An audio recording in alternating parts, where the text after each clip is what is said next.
दोस्तों नमस्कार। जनमत के इस नए संस्करण में मैं रविंद्र वाजपेयी आपका स्वागत करता हूं। मित्रों, आजकल पूरे देश में चर्चा का जो सबसे प्रमुख विषय है वो है कश्मीर। एक फिल्म के प्रदर्शन के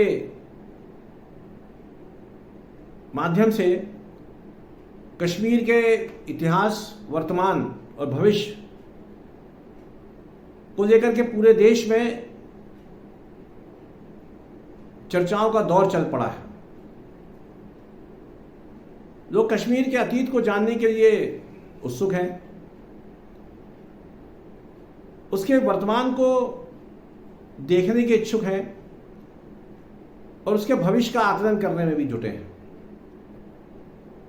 कश्मीर में राजनीतिक प्रक्रिया चल रही है और जैसे कि संकेत मिल रहे हैं, निकट भविष्य में वहां विधानसभा के चुनाव होने वाले हैं।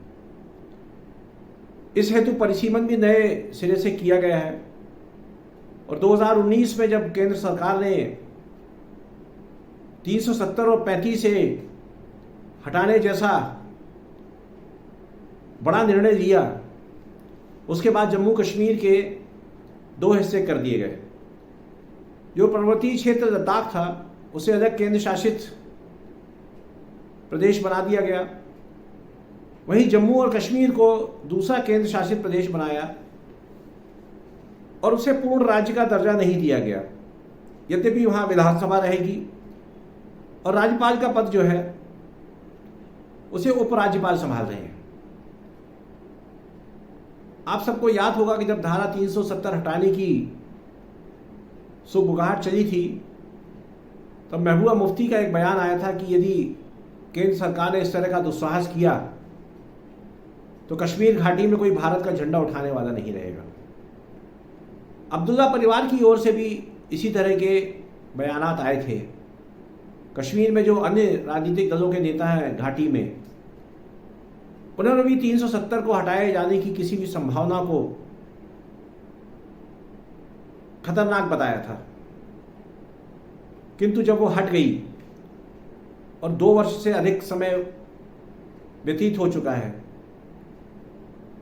तब इस बात का विश्लेषण किया जा सकता है कि धारा 370 के रहते और ना रहते कश्मीर की स्थिति में क्या बदलाव आए। दोस्तों, आज़ादी के बाद जब कश्मीर का विलीनीकरण भारत में हुआ और उसे धारा 370 के अंतर्गत एक विशेष राज्य का दर्जा मिला, तो उस समय 2 विधान थे।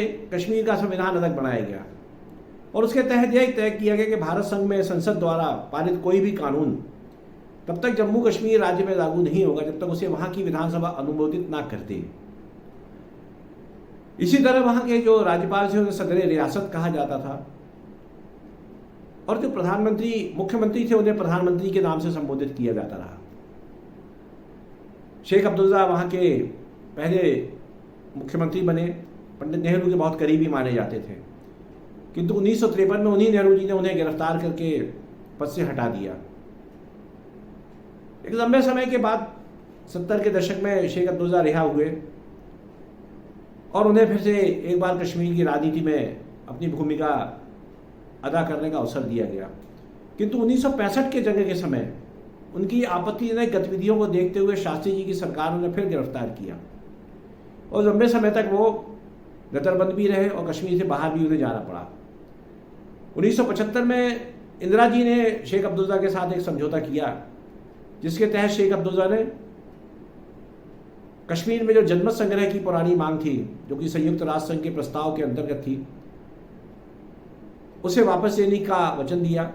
साथ ही बहुत सारे ऐसे कानून जो देश की संसद पारित कर चुकी थी किंतु जम्मू कश्मीर में वे लागू नहीं थे, उन्हें भी विधानसभा में पारित करने का आश्वासन दिया। इसी के साथ जम्मू कश्मीर में जो पहले ही सदर रियासत और प्रधानमंत्री जैसे संबोधन वापस लिए जा चुके थे। देश का जो सर्वोच्च न्यायालय है उसका क्षेत्राधिकार भी जम्मू कश्मीर में था। जम्मू कश्मीर का जो प्रशासनिक ढांचा है IAS IPS अफसर का, अधिकारियों का, वो भी केंद्र द्वारा ही तय किया जाता था। प्रश्न यह था कि इस धारा 370 से कश्मीर के लोगों को क्या मिला। जब धारा 370 हटाई गई तो कश्मीर के आम नागरिकों का जो साक्षात्कार देखने मिलता था वे सब बड़े दुखी दिखते थे कि हमारी स्पेशल स्टेटस हमसे छीन ली गई। कोई कहता था ये हमारा गौरव है, कोई कहता था कि साहब ये एक तरह का वचन भंग है।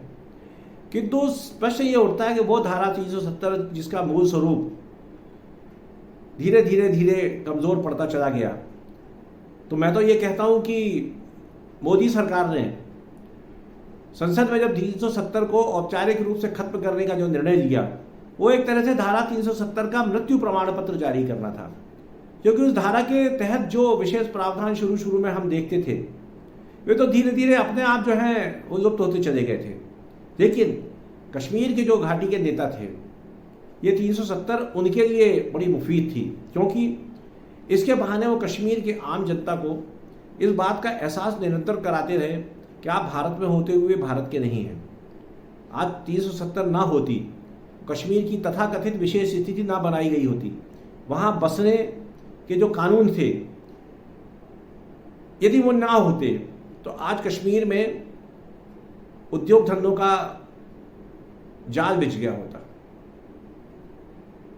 और ये भी बात सही कि कश्मीर के जो लोग हैं वो उस अलगाववाद की भावना के कारण देश के विभिन्न हिस्सों में जाकर के नौकरी रोजगार करने के प्रति भी उतने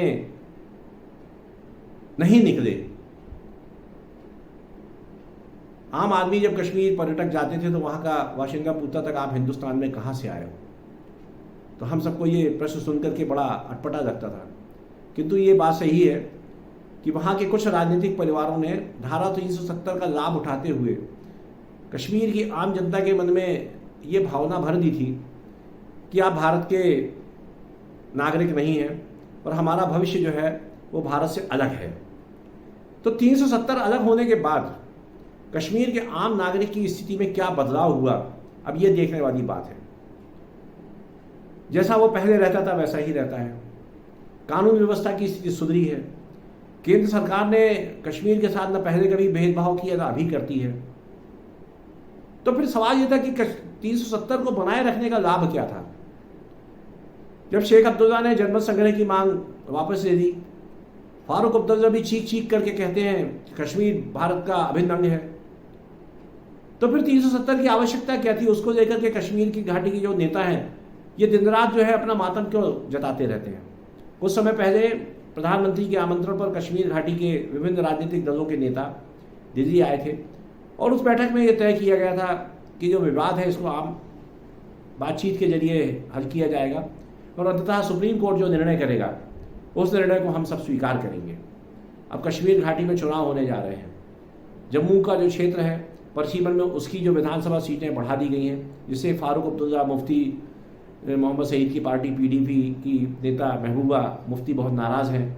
और अभी फारूक का एक बयान 2-3 दिन पहले हमने सुना कि यदि हिंदू मुख्यमंत्री भी बन जाता है तो हमें कबूल है, बशर्ते वो बेईमानी से ना बने। मुझे लगता है कि फारूक साहब का ये जो बयान है वो इस बात का एक तरह से स्वीकृति है कि वो स्वयं भी अनेक बार बेईमानी करते हुए जम्मू कश्मीर के मुख्यमंत्री बने थे। आज जम्मू कश्मीर की जो जनता है उसके सामने एक बहुत ऐतिहासिक मौका है इन आने वाले चुनाव में एक ऐसी सरकार बनाने का जो कुछ परिवारों के चंगुल से निकल करके कश्मीर के विकास के लिए, वहाँ की जनता के कल्याण के लिए काम करे। आज कश्मीर की जो स्थिति है उसमें आमूल परिवर्तन हुआ है। वहाँ विकास की धारा बह रही है। राजमार्ग और टनल्स के जरिए कश्मीर आने जाने की सुविधा बढ़ रही है। वहाँ के सुदूर पहाड़ी क्षेत्र है, वहाँ आवागमन सुलभ हो रहा है। और यदि कश्मीर की आम जनता भी शांति बनाने में योगदान दे तो कोई बड़ी बात नहीं कि देश के उद्योगपति और अन्य वित्तीय संस्थान कश्मीर जाकर के वहाँ आर्थिक विकास की भी नदियाँ बहा सकते हैं। कश्मीर की जनता को अब इस बात को सोचना चाहिए। आज संचार क्रांति का, सूचना क्रांति का युग है। जब इंटरनेट बंद किया गया था वहाँ 370 हटाते समय, तो वहाँ के युवकों की ये शिकायत थी कि हमें इंटरनेट हमारे यहाँ सुविधा बंद करके हमें सारी दुनिया से काट दिया गया। लेकिन अब इंटरनेट सुविधा उपलब्ध है तो उन्हें भी कश्मीर के हालात की जो सच्चाई है उसका अध्ययन करना चाहिए। और मुझे लगता है कि कश्मीर में यह संदेश देने की ज़रूरत है कि 370 जो है वो कुछ राजनीतिक परिवारों के भले के लिए काम करती रही और उसने कश्मीर की जनता को कुछ नहीं दिया सिवा अलगाववाद के, और उन्हें देश के मुख्य धारा से अलग थलग रखा। ये समय आ गया है कि कश्मीर की जनता इन गलतियों के ऊपर दृष्टिपात करेगी और अपने उन नेताओं के भविष्य पर प्रश्न चिन्ह लगाएगी जिन्होंने उन्हें पिछले 75 साल तक ठगते रहे। धन्यवाद, नमस्कार।